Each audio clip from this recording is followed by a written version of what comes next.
I'm Betty Matson, and I'm the Vice President of Nova Scotia Stick Curling Association. I'm Bruce Densmore. I'm the Chair, President of the Nova Scotia Stick Curling Association. Also Chair of the Nova Scotia Stick Curling Competitive League. I'm the Education and Promotions Director for the Canadian Stick Curling Association, and I sit on a number of committees nationally with Betty. Well, one of the things that sticks out with me with that is that there are a lot of people that would love to curl and have curled most of their lives. And what happens as you age, you have more issues with mobility and things like that. And that would probably, if stick wasn't available, they probably would say, I'm not going to curl anymore. But with using a stick and so forth as a delivery method, they're able to lengthen their career in curling. If I turn 55-ish and my knees or my hips or my back or whatever prevent me from getting down the hack, if there are not options for me to use the stick, either as a stick curler in a traditional league or as a stick curler in a stick curling league, then that revenue is lost to the club. The more options you have, the more members you're likely to retain, and the more healthy your club is going to be. Yeah, I certainly agree with what Bruce is saying. I come from a small rural club in Nova Scotia that has the population, it's a town, about 4,500 people, and that's in the summer. In the winter, it goes up to 8,000 because we're the home of Acadia University. However, when we did our demographics of our club, 78% of our members are seniors, and so when we looked at what was their delivery method, as within the last 5 or 6 years, many have turned to the stick. And so therefore we wanted to make sure that we had programming that not only kept them interested in curling and engaged, but as you know, exercise for seniors is so important for good, healthy outcomes. And so we have a very engaged senior population at our club as a result of it. However, when I did decide to curl, I did start using the stick, so I've never been out of the hack curler. However, what we did, because more and more people wanted to use the stick, wanted to know how to use the stick, we started with clinics. Started small, just to teach people the proper techniques in stick curling. Then it grew, and it grew to where our seniors mornings grew to let's have a recreational stick morning as well.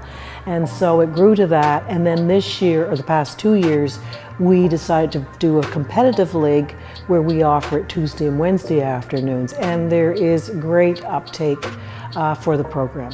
If you don't have stick programming for those members, you don't have those members, and you don't have a club.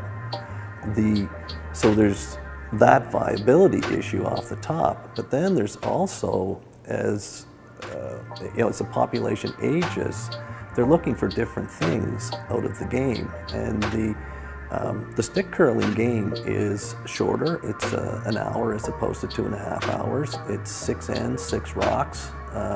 It's more offense oriented. You're engaged, whether you're the skip or the person delivering, you're constantly engaged in the game, and it's fast paced.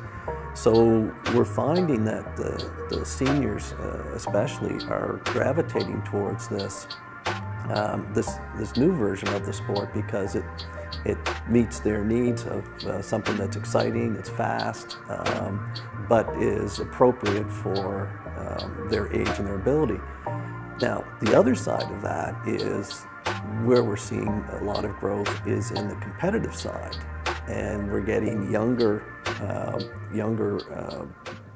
participants there, and they again love the offense, and they love the athleticism that you can bring to that game as well. It's a different game, and it's fast, it's exciting, and I think that's what's been attracting.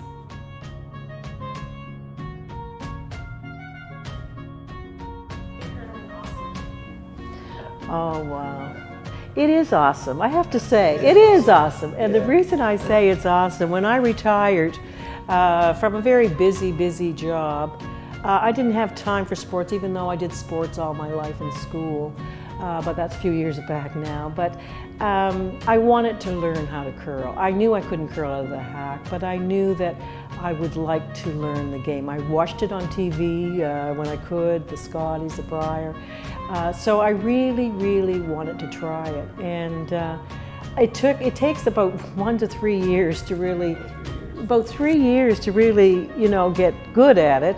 And then, you know, it's just an exciting game because it's 1 hour long. You have to make very decisive shots. You can play when you have to learn how to be a skip, practically all the positions that you would do on a 4-person team. So from that point of view, the scope of what you have to learn to become competent in it it takes a while to do that. But once you master it, I'm not saying I'm 100% yet, but I'm getting better and better every year. And I think that that's what you would hear from stick curlers that have attended, you know, the clinics that have been held in Nova Scotia and so forth, that your skills improve immensely. So it's a social interaction as well, and the people you meet at tournaments all over the province, all over the country, when you go nationally. So there's a lot of benefits to stick curling.